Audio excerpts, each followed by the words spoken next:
When we speak of the fall of civilizations, we often think of cities reduced to dust, monuments swallowed by the earth. But sometimes, it is not nations that carry the heaviest burdens of history. It is families. In the world of once human, one name haunts the remnants like a shadow stretching over decades. The Sutherlands. They were once a family of influence, of power and reach.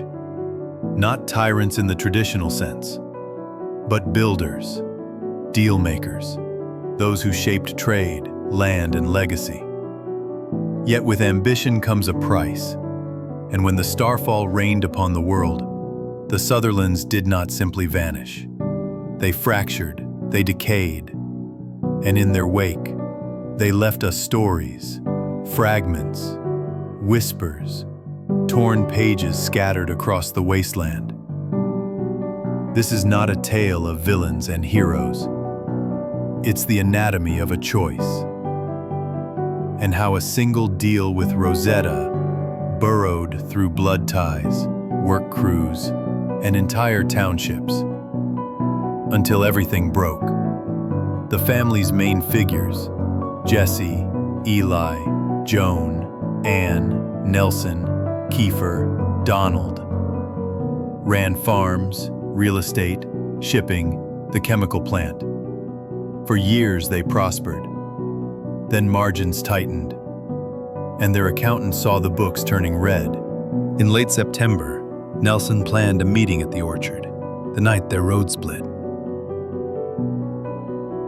Profit margins are getting tighter and tighter. For the first time in over a decade, we're in the red for the month of September. No matter how they try and spin it, if we don't start making some major changes around here, we're going to be running at a serious loss. Someone wants to meet us. You, me, Donald, Eli, Anne, and Joan. I took the liberty of making an appointment for next Saturday evening at the orchard that Anne manages. Of course, there's also the matter of Rosetta's proposals. We need to figure out if these projects will really be as profitable as Rosetta claims. By the way, I put their meeting gift for you in the room on the 3rd floor. Finally, the meeting took place. Rosetta will send a negotiator over next week to tell us about these monolith things and discuss the future of Knockout Island and the family. Does the old man know about this? He's still sick and needs rest, so we didn't tell him. That's right, but everyone who matters is already here. We all know the deal, right? And no one objects. Why would we object? I've been saying it for weeks. This is a great opportunity for the family. Well then, my brothers and sisters, here's to everything going smoothly. And just like that, they shook hands with the storm. Rosetta promised innovation and limitless energy. The wetlands paid the price. Not all were blind.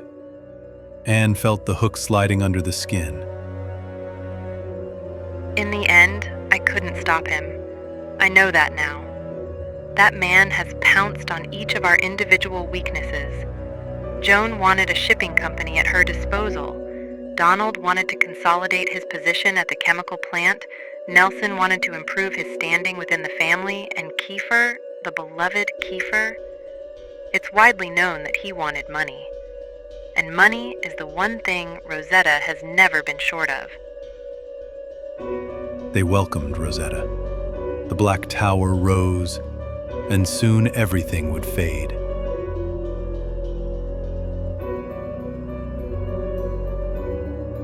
Eli was always Anne's rock. Even in turmoil, for her sake, he tried to be uplifting. When the fruits turned strange and the rumors swelled, Anne pushed. Eli, ever hopeful, bound to Anne, tried to steady the wheel. We can't just pretend all this shit isn't happening. Mr. Rick Handel and the others say the grapes have got this freaky blue glow now, too. I'm sure it's related to that hideous monolith out west. All right. We'll dispose of all the bad fruit. It'll cost us, but we've been doing well, thanks to Rosetta. We can afford to take this hit. Eli, you're missing the point. I know what you meant, baby. You don't think we should have ever let Rosetta build that monolith in the first place. But what can we do? It's already up. Don't worry, they have monoliths in almost every country on Earth now. They are the future. They provide limitless energy. And limitless money? How did it come to this? How did we sink so low? Because we're humans, babe. Humans always succumb to temptation. Eli kept faith for Anne's sake, but faith would not save him. July 22nd, 2019, Starfall. Eli wasn't at the vineyard when it hit. He didn't survive. By July 25th, Larry Duvall speaks of his desiccated body that returned to the depot at the orchard, hanging on in a new, monstrous way.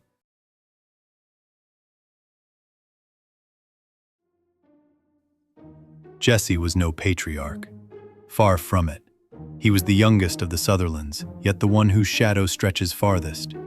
His name appears often, tied to the transformation of Throuville, a place that became more than just an estate. It became a battleground of ambition. First, I thought Mr. Sutherland just wanted to renovate his estate, so I didn't bring much with me. It wasn't until he cleared me out of stock that I figured him out. He doesn't just want a house, but an entire town. Ever since he started buddying up with Rosetta, he's been more and more willing to splash the cash around.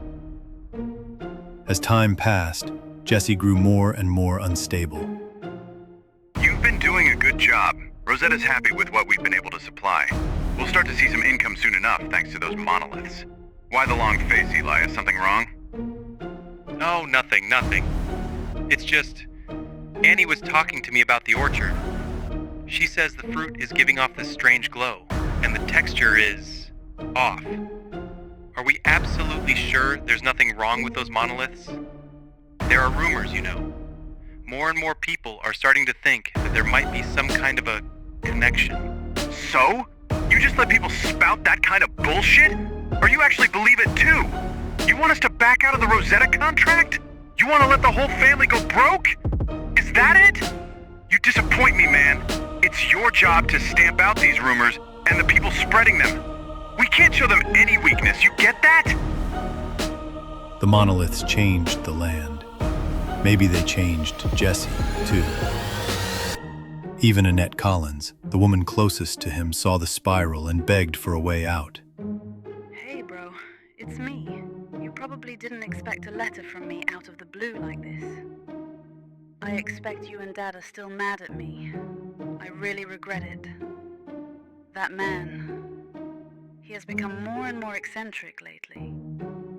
He suddenly placed lots of dangerous weapons on the first floor. I think he knew the truth would come out eventually, yet he did nothing to prevent it. I told him to either go to the old man and confess, or simply walk away. But instead, they beat him up. He wasn't like this before. You know, back before you were forced to leave him. I should have listened to you. I'm sorry to have to ask this, but at the house, is my room still empty? I'll try and sneak out of here this week. If Dad lets me come home, that is. Please, for the sake of your unborn nephew or niece, can you talk to Dad for me? Hey, baby, where are you going with all those bags? Oh, Mr. Sutherland, I'm sorry I couldn't find you earlier.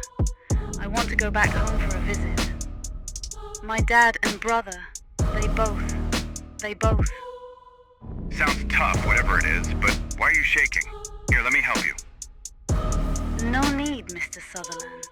You really don't have to. All right, well, I guess this is goodbye, huh? Jesse's descent into obsession and madness reflects the danger of unchecked greed. Even his closest relationships could not sway him.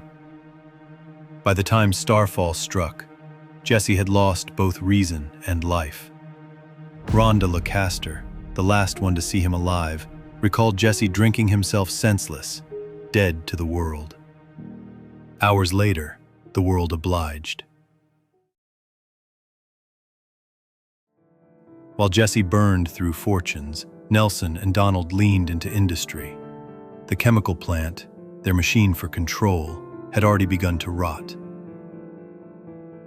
How's the crude oil looking this month? Does it meet quality control standards? What is Donald Sutherland playing at? Who's he trying to kid? The question isn't whether we've got a problem, but whether it's a big problem or a really big problem. Just look at this stuff. My old man spent 40 years on oil rigs, out in jungles and deserts. His old man was out drilling in the icy seas of the Arctic before him. And I've been hopping from posting to posting on different oil rigs ever since I turned 18. So it's safe to say I know a thing or two about oil, and this is definitely the freakiest thing I've ever seen. Tell your people to shut down all the oil wells, now. Don't wait. No matter what that idiot Donald Sutherland says. The Sutherlands might be able to pull this crap over in the wetlands, but not here.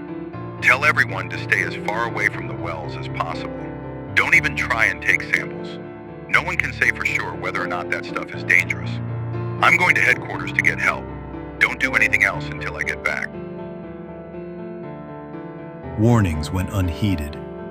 After Starfall, anger found a rope.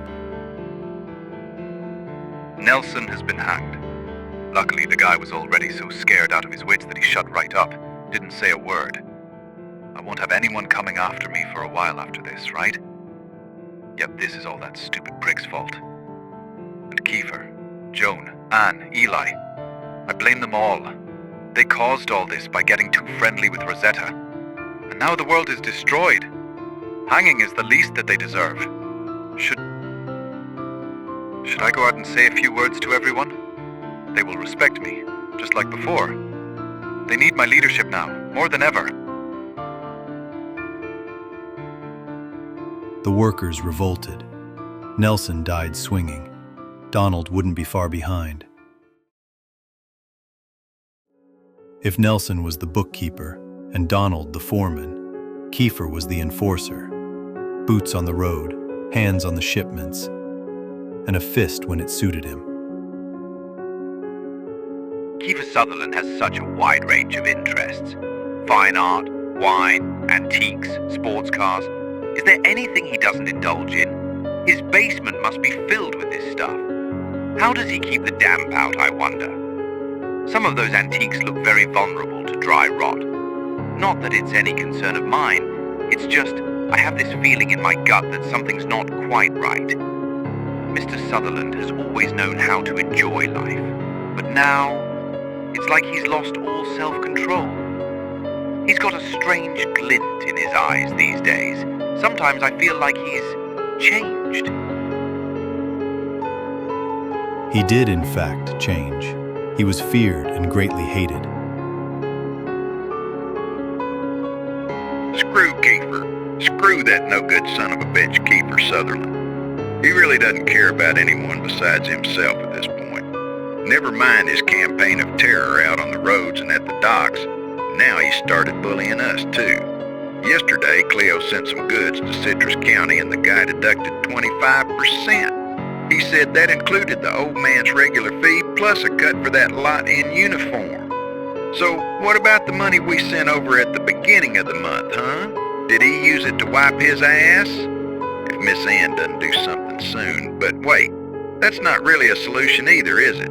The whole family's been hollowed out by him and Nelson. Ann and that lot haven't got a hope in hell, and I like our chances even less.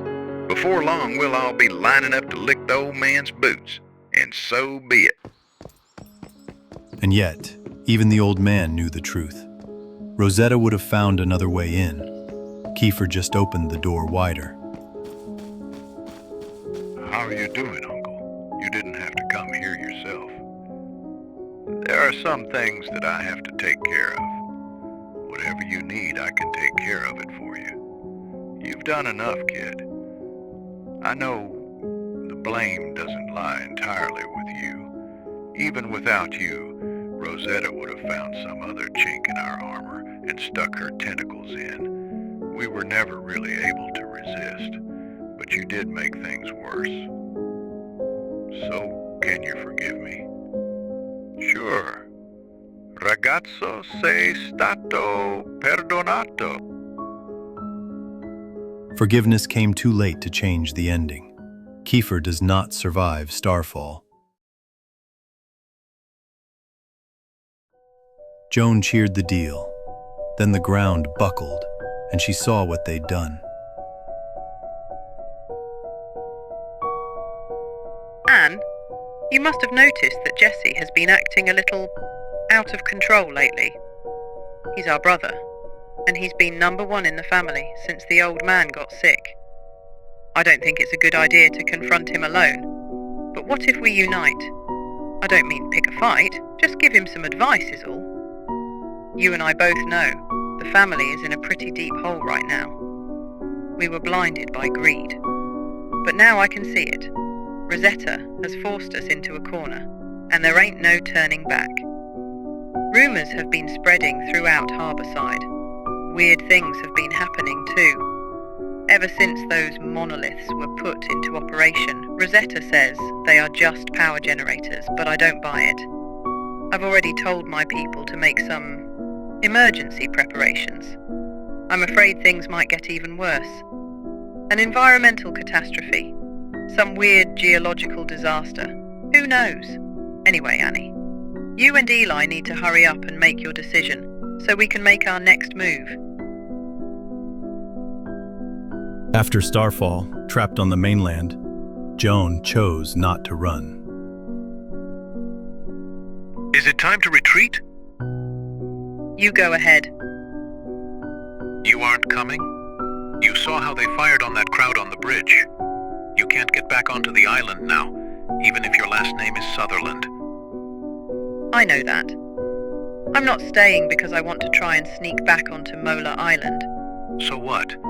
Are you trying to repent? Redeem yourself for causing all this?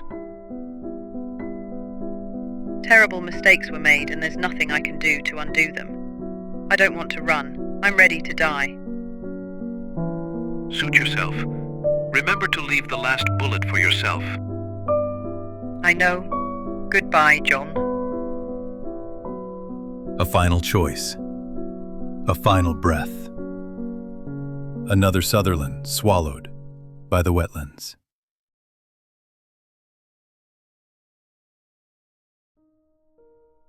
Elegant, stubborn, cautious, she saw the monolith stain before most.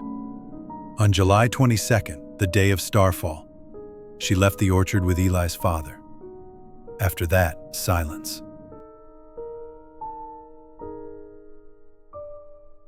Anne was the only one we truly meet.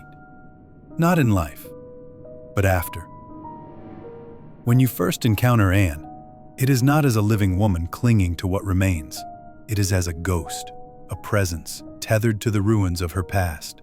Her voice soft, yet burdened, asking for help, not out of greed, but out of a need for closure. Her spirit lingers in the remnants of the vineyard, in the echo of the orchard, in the cellar where the family's fateful decisions unfolded.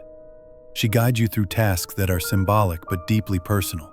Burning grapevines, a gesture meant to rid the world of the Sutherlands' taint. Each vine you ignite seems to whisper the missteps, the compromises and the choices that led to ruin. Anne's requests are not burdens, they are lessons, layered in sorrow, urging the living to witness what pride, greed, and fear can create. Through her quests, the player experiences a family's decay from the inside out. Anne's voice lingers as both caution and lament, the final connection to a lineage destroyed by ambition. What happened here wasn't a single sin, it was a series, 100 small yeses to profit over people, pride over prudence, and power over truth. The Sutherlands did not destroy the wetlands alone, but they opened the door, ushered the builders in, and toasted as the foundations cracked.